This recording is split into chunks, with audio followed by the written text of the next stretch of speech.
So Shannon, what do you make of the timing of this release?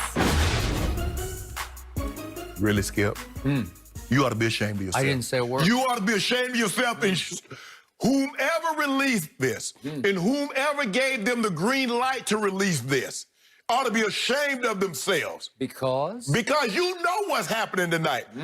You can do all the releasing you want to, but all they're going to do is show old footage. We're still shooting our movie. You can go see a movie that's already been shot, edited, or you can watch live a movie. You're talking about Space Jam 2? No, don't do that, Skip. Don't do that, Skip.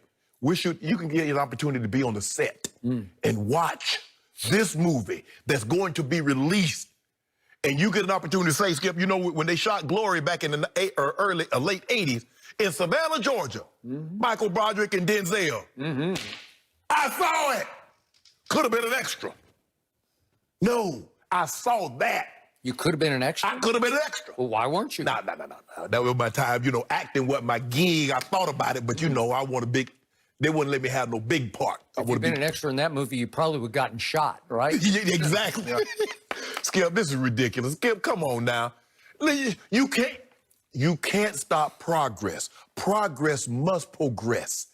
And is it that convenient, Skip, on the night that LeBron could potentially clinch his fourth ring, could be possibly a four-time a Finals MVP, that this is a movie that was released 20 years ago is getting re-released. Really, Skip? Really? I can't believe you. And you okay with this? Oh, I love it. Don't worry about it. Ain't nobody going to see it. With the pandemic, ain't nobody going to sit in no movie theater to see a movie that they've already done saw. Well, speaking of the pandemic, they really already saw this movie because it was called The Last Dance documentary, and it aired right on time when we had no sports, and every Sunday night we all waited for the next installment of The Last Dance. I was busy. Which became the last dance for your GOAT argument for your man, LeBron James. No. I believe that as Michael Jordan nears 60 years of age, recently he's had a couple of awakenings. I need to accomplish two things with a documentary and Jordan to the max, MJ to the max. Number one, he needed to sort of make up for all of the racial and social justice that he avoided being a driving force for all those many years as a player and even all those many years post-career. Correct. When he just hung out on the golf course for the most part and occasionally looked over his basketball team. Not very well, I must add. And so it stained his reputation because as a GM, I've said it from the start, you can make a case he's been the worst GM in the history of this league.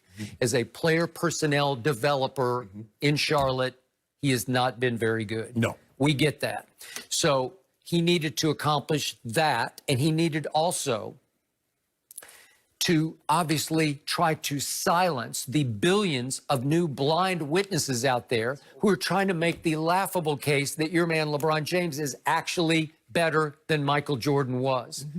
And I think he got a stomach full of that, a belly full of it, to the point he said, that's enough. Yeah. I need to remind everyone just what I did, exactly what I did. So he even signed off on some unknown, sort of unedited footage from practices back in 1998 that displayed the cold-blooded assassin that was Michael Jeffrey Jordan, the baddest man on the planet then, and I think that ever was. Yeah, but we got a new bad man now. Oh, really? Yeah. Oh, I don't think he's It's his the time. baddest man. It's his time. Well, as Mike Malone said, who was an assistant for LeBron for 5 years in Cleveland, he said LeBron didn't have the killer mentality that Jordan did. Can you? Why didn't they ask him that after Game 5?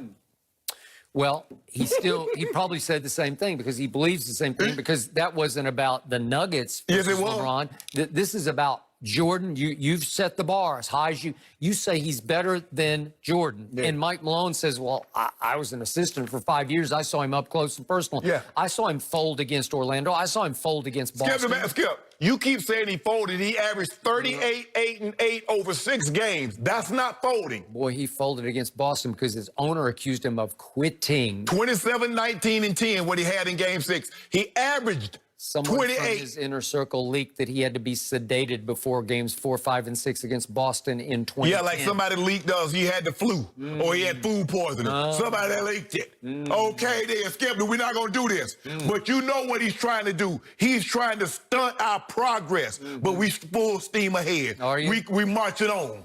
The Last Dance was your last dance. No, it ain't. In your GOAT argument. You know it, and I know 20 it. years from now, when we release our documentary, when and how I became the GOAT, we'll have 20, 30, 40 million views. So the release of Jordan to the Max is all about LeBron winning Exactly. his cubic zirconium No, it ain't, fourth Skip. ring. It Nope, is. nope. It's right on time. It's perfectly positioned to say, wait a second, remember me? Yes, we do remember you. And We got it. Yeah, Skip, we remember. Our mind is okay. We're not like somebody else who forgot that it was fourth down last night. Our mind is perfectly fine. But we also are capable of understanding there's a new guy in town. There's a new sheriff, Skip. And it's okay to be the 5th or 6th best sheriff Don't do in the that. history of the game. No, Skip, Yep. stop. See, there you go. Now you're going to talk about the fifth. We number one. Which, Skip, and I keep telling you this, Skip, we're not done. There's nothing else Michael Jordan can do to add to his legacy in basketball. There's nothing. He can't get another ring. He can't get another MVP, another Defensive Player of the Year, another scoring title. Except he can unbrainwash the billions of blind witnesses who actually believe LeBron's better than Jordan.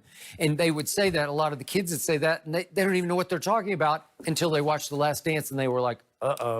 Hey, Skip, just imagine. Skip, It's over. Just imagine when we take 40 hours of footage and we only put LeBron great plays like they did in The Last Dance. Huh? Baddest man They ever. should have put those when he got swept by the Celtics twice. When he got beat by the Milwaukee Bucks, and all they had was Sidney Moncrief and Junior Bridgman and Big Bob Lanier. Why didn't they put that in there? Or when he had a 2-1 lead on the Bad Boy Pistons and Really? they walked him down 4 straight. So when we see 3 straight. when we see the LeBron documentary, will it lead with his meltdown against Orlando, then against Boston, No. then against Dallas in the finals? No, we edited all that Then out his like y'all did. meltdown at the end of Game 6 against my Spurs, and then, wait a second, getting blown off the court by my Spurs in No. 2014 by a record finals margin? no. Will that be all in the documentary? Yeah, because I was waiting to see when Nick Anderson stole the ball from Jordan and dunked it and sent him home, sent him packing. Was that in there? Do you remember that, Skip? When he came back from playing baseball, because he got forced out for 2 years? I don't know where he came from. I don't know where. Maybe he came from Mars. Maybe he was in Cancun. All I know, he was on the court and they beat the brakes off him. So how can you make a case that a guy 3-6 in the finals is better than a guy who owned the finals at 6-0